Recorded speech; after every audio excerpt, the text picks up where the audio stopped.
right, well, welcome. I'm your man, Ben McGee, live from Cyber Protect's headquarters in Madison, Alabama. I'm excited for you today to be joining us here on our live YouTube channel stream. Let's go ahead and get the party started.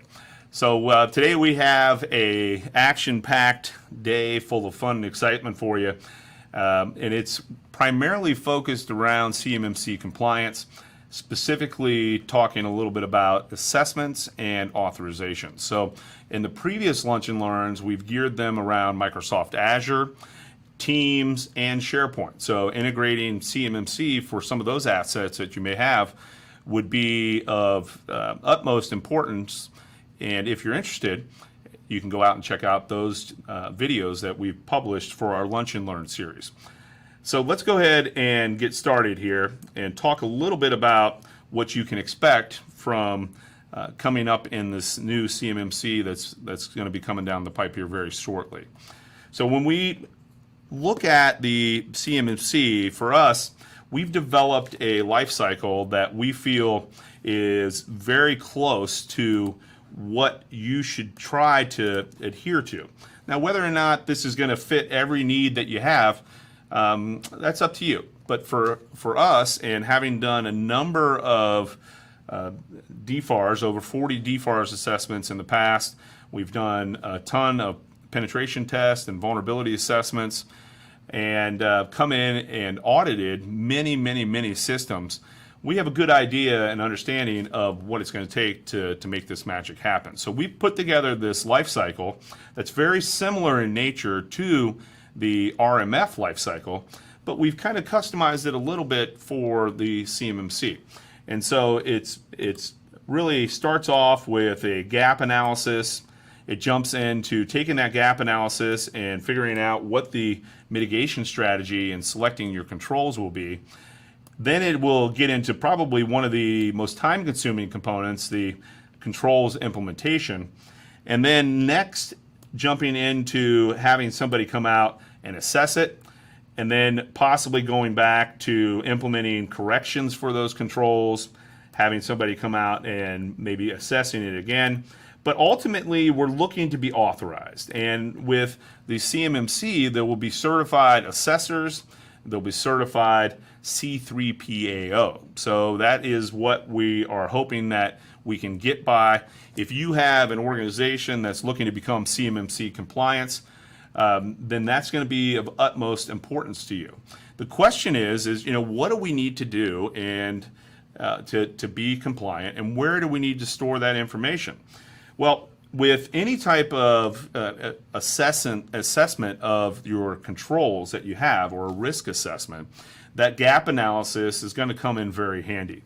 We need to be able to identify assets, identify any threats to those assets, and then calculate our risk. And from that, what we can do is we can begin to figure out what kind of level of effort do we need to put in place, how long is this project going to last, for us to hopefully get in a position where we can be compliant with CMMC. And for us, what we've been doing is helping customers get to a level 3 compliance. So taking many of the 800-171 controls, those 110 controls that come with the DFARS 800-171, and we've also been helping them transition to now becoming more robust and practice good cyber hygiene. So what does that mean? That means to be a level 3 certified CMMC compliant organization, you'll need to have what's called good cyber hygiene. And there's 130 practices and processes that align with many of the controls in the NIST 800 series. So when I talk about the life cycle and looking at the gap analysis, figuring out you're doing a self-assessment, coming in, figuring out where your baby is ugly, and in your organization, what kind of controls are you missing. That's really what that gap analysis is giving an honest gut check of how far off the mark are you from the where you need to be. And then figuring out, okay, how do we get to a place of where we can be ready to have somebody come in and do that control assessment. And what we're seeing is that could take, depending on your current posture of your organization and how many controls you have. But in addition to that, what kind of experts do you have on staff to help with the project, because it is going to be a project. So based on what do you currently have in place, what experts do you have that can do the job? We're seeing it take anywhere from 6 weeks up to 6 months to become compliant and try to become compliant to the point where you're ready if you are to be audited and ready to be assessed. And so that's where a company like ours comes into play, because being able to offer those risk assessments is of utmost importance. So, what do you need to have? What artifacts do you need to have? Well, there's a whole bunch of those.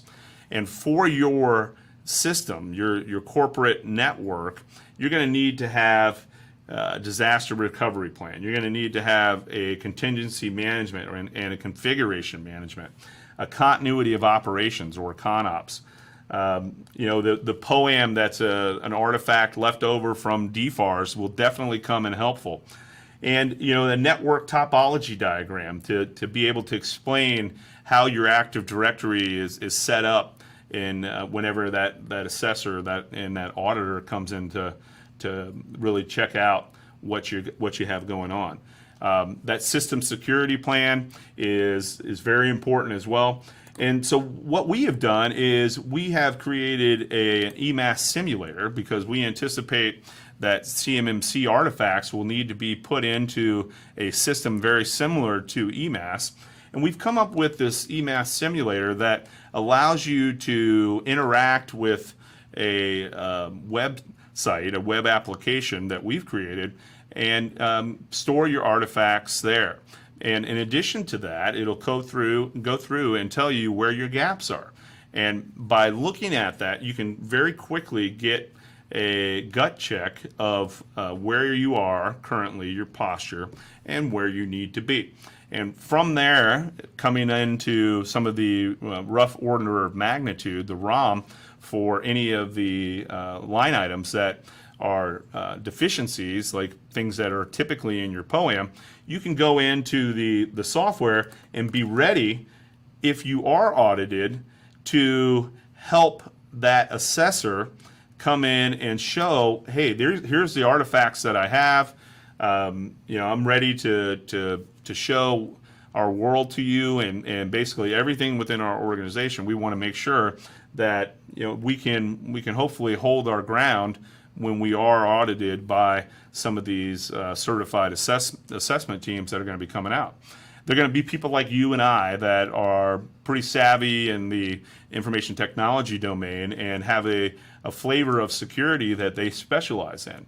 Those teams that come out will typically have a team lead, as well as maybe a medium or a journey person that is on that team, and a couple of junior folks as well. And they'll be looking at all your documentation. They'll be running some scans on your network. They'll be using various tools to check for compliance.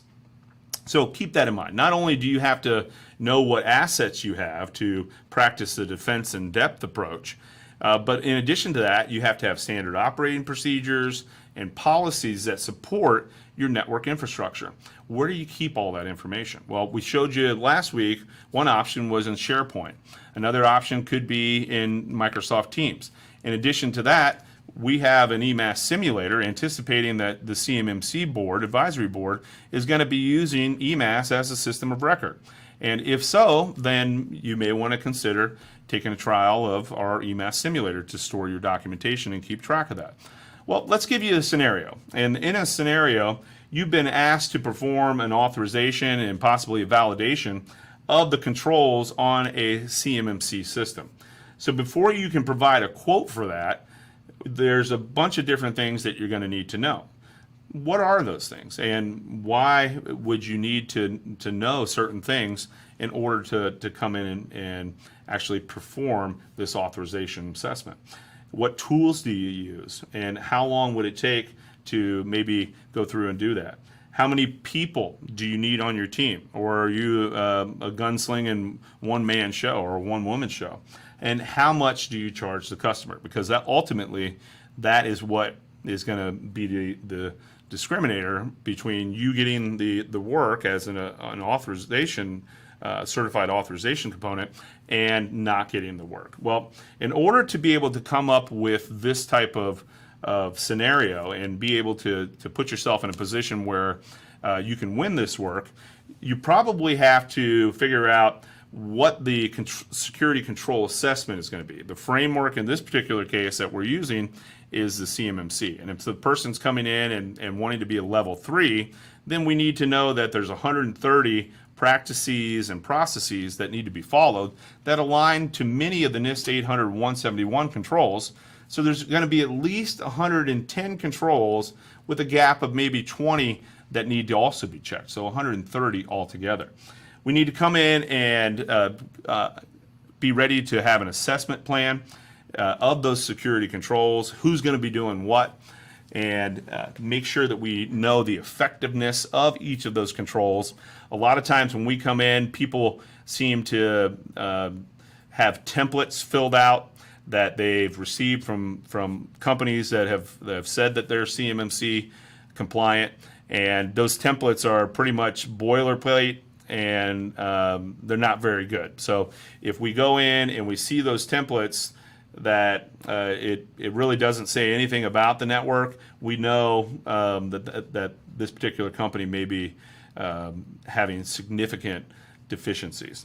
And then, what we end up as an artifact from this authorization, or it could be an assessment as well, we want to provide them a SAR, security assessment report, that tells them, hey, here's what we found, and based off of that, this is what you probably should go and fix. So, going into what tools that you use, how long does it take, we want to make sure that when we're trying to manage security, when we go in and manage these controls, that we have a game plan. And from that game plan, there's a lot of different things that we can do. If you're not familiar with how the CMMC works, check out this video and let us know your thoughts. Are you not sure where to begin with becoming CMMC compliant? CyberProtect has put together a CMMC lifecycle for success. This 6-step lifecycle process will help lead you to becoming CMMC compliant. First, begin by performing a gap analysis. This is where you can find out where your deficiencies are and what you need to implement. Next, come up with a mitigation strategy and select controls to become compliant. Probably one of the longest tasks that will take is to implement the controls. This can take anywhere from 6 weeks up to 6 months, depending on the size of the network. After you have implemented your controls, have a third party assess the controls to give you the litmus test. Next, you can seek out a C3PAO for authorization to confirm that you are CMMC compliant. And lastly, practice good cyber hygiene by continuously monitoring. If you follow these steps in this life cycle, you will be closer to becoming CMMC compliant. Contact us today for more details. All right, well, that helped to introduce what the life cycle is, and it being cyclic in nature helps with that continuous monitoring to really put yourself in a position where you're constantly trying to improve your security posture. We're really excited about being a Microsoft partner, and we hope that if you have any needs of upgrades or implementations, that you come and give us a chance to win your business. Check out this video for more information.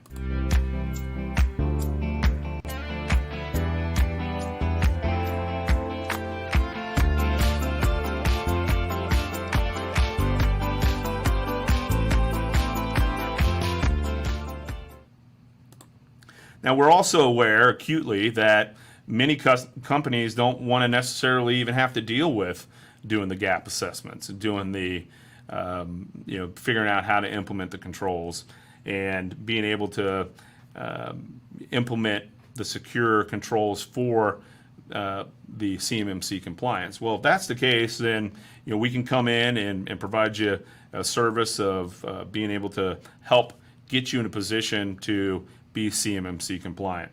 And we're not going to judge your current security posture. If you're a small business or a medium-sized business and you're looking for help, pick up the phone, give us a call, or send us an email. We'll be more than happy to give you a quote and see where we can help.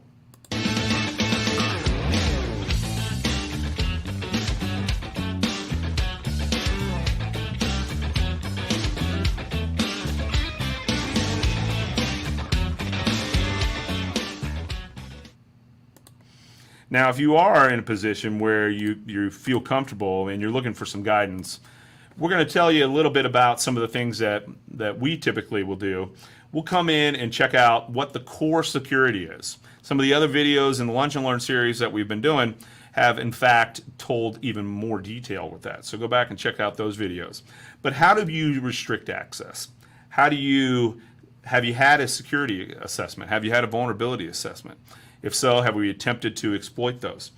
What about figuring out your incident response plan? How do you identify threats? And then if you do get a threat, what are you doing for trying to mitigate that threat? And is it an incident?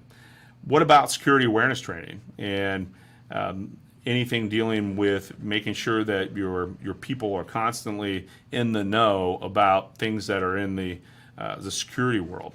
And lastly, what are you doing to try to automate things? And that's where a company like us comes into play, where we can automate many mundane tasks for you in the security world and give you a chance to hopefully make your life a little bit easier by giving you some simple GUIs to look at to monitor things.